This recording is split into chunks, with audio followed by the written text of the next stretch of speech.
من كام يوم كده لاحظت ان في كذا بنت بتسأل على الجروب، يعني على جروبات البنات يعني.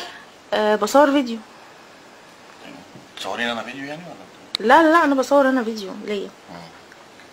لاحظت ان البنات بتسأل دايما يعني ازاي يعيشوا حياة سعيدة مع اجوازهم وكده، وايه المشاكل مثلا اللي ممكن نتفاداها او كده. فانا فكرت ان اهم حاجة في حبة نصايح كده حابة اقولها لكم. طبعا بقالي 5 سنين متجوزة. اول نصيحة الاحتواء. لازم تحتوي جوزك، يعني مثلا لو هو عنده مشكلة تتكلمي معاه، تحاولي تحليها له. فاول حاجة تبقى ايه؟ الاحتواء. تاني حاجة يعني دلعيه بقى. مثلا تعالي بقى في حتة الدلع ده. ده مين ده؟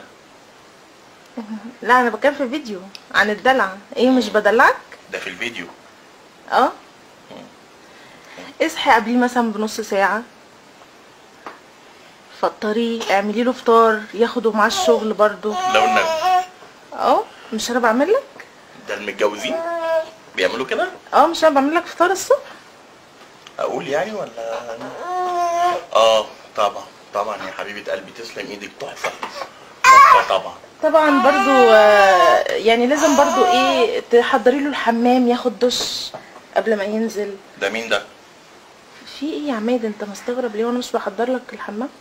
طبعا فعلا تلاقيه متحضر. تبقي كاويه له هدومه وحطها له مثلا علشان يلبس ما يتاخرش. طب ممكن بس صوت ضحكتك؟ عارفه انت بتضحك على التلفزيون، انا عارفه.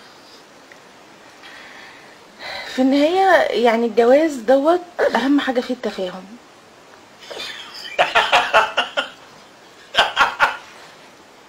تبقوا متفاهمين كده، وبرضو ما تتعصبيش عليه وما يطلب منك طلب. حاضر يا حبيبي من عينيا، انت تؤمر.